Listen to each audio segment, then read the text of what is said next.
नमस्कार लाडक्या बहिणींनो, मी शुभम पवार. लाडकी बहीण योजनेची ई-केवायसी सुरू झालेली आहे आणि ई-केवायसी करताना तुमच्या आधार कार्डला मोबाईल नंबर लिंक असणं गरजेचं आहे.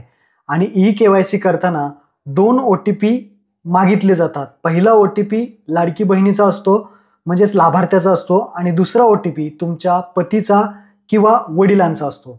आता भरपूर वेळा काय होतं, लाडकी बहीण योजनेची जी काही केवायसी आहे ते केवायसी करताना कोणता आधार कार्डला नंबर लिंक आहे तेच कळत नाही आणि मग केवायसी करताना अडचण येते. मग OTP शोधा, कुठल्या नंबरवरती गेलाय ते समजत नाही, आधार कार्डला मोबाईल नंबर कुठला लिंक आहे ते कळत नाही.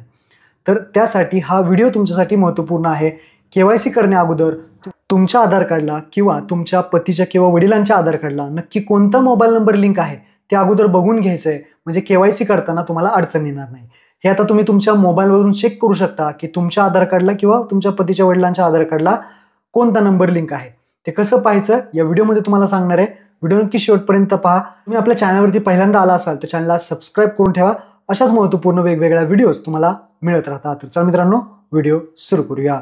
तर आधार कार्डला कोणता नंबर लिंक आहे ते पाहण्यासाठी मी तुम्हाला 2 पद्धती सांगतो. पहिली पद्धत, गुगलवरती या, गुगलवरती सर्च करा SSUP. पहिली वेबसाईट येईल myaadhar.uida.gov.in. ही वेबसाईट आहे. या वेबसाईटची लिंक आहे तुम्हाला खाली डिस्क्रिप्शनमध्ये डायरेक्ट लिंक दिलेली आहे. इथं आल्यानंतर थोडं स्क्रोल करायचं आहे, खाली यायचं आहे. खाली आल्यानंतर तुम्हाला इथे पहा ऑप्शन दिसतो, तो म्हणजे चेक आधार व्हॅलिडिटी.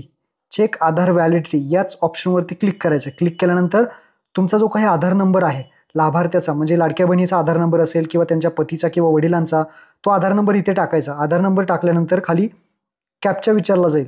कॅप्चा टाकायचा आहे तसा आणि त्यानंतर खाली प्रोसीड बटनावरती क्लिक करायचं. ज्या व्यक्तीचं तुम्हाला पाहायचं आहे त्या व्यक्तीचं तुम्ही कोणत्याही व्यक्तीचं तुम्ही इथे पाहू शकता. फक्त आधार नंबर टाकून तुम्हाला इथे प्रोसीड करायचं आहे.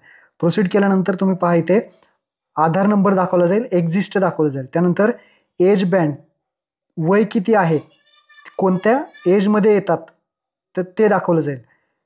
एज बँड आहे आपण म्हणतो, बँड. त्यानंतर जेंडर, मेल फिमेल आहे का. त्यानंतर स्टेट, महाराष्ट्र स्टेट. आणि मोबाईल नंबरचे जे काही शेवटचे 3 डिजिट आहेत ते शेवटचे 3 डिजिट फक्त तुम्हाला इथे दाखवले जातील. तर यावरून तुम्ही थोडंफार अंदाज लावू शकता की कोणता मोबाईल नंबर लिंक आहे. मोबाईलचे 3 डिजिट इथे दिसतील. त्यानंतर जर दुसरी एक पद्धत सांगतो. दुसरी पद्धत अशी आहे, पुन्हा गुगलवरती या, npci.org.in या वेबसाईटवरती यायचं आहे. याची लिंकसुद्धा मी डिस्क्रिप्शनमध्ये देतो. इथे थोडे खाली आल्यानंतर कन्झ्युमरच्या या प्लस आयकॉनवरती Bharat Aadhaar seeding enabler, BASE, base, Bharat Aadhaar seeding enabler, त्यावरती क्लिक करायचं. क्लिक केल्यानंतर अशा पद्धतीने इंटरफेस दिसेल. यामध्ये 4 नंबरचा ऑप्शन आहे, आधार मॅप स्टेटस. आधार मॅप स्टेटसवरती क्लिक करायचं आहे आणि ज्या व्यक्तीचा तुम्हाला नंबर चेक करायचा आहे कुठला आहे तो, त्या व्यक्तीचा आधार नंबर टाका, म्हणजे लाडक्या बहिणीचा असेल किंवा त्यांच्या पतीचा किंवा वडिलांचा, तो टाकून चेक स्टेटसवरती क्लिक करायचं आहे. तर इथे पहा शेवटचे 4 डिजिट दिसतील. जे काही मोबाईल नंबर आहेत त्याचे शेवटचे 4 डिजिट तुम्हाला इथे दाखवले जातील. तर अशाहून तुम्ही अंदाज लावू शकता की आधार कार्डला नक्की कोणता मोबाईल नंबर लिंक आहे.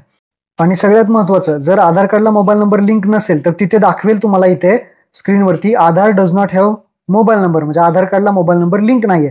तर तुम्ही काय करू शकता, आधार सेंटरवरती जाऊन आपला आधार नंबर जो आहे तो तुम्हाला लिंक करायचा आहे.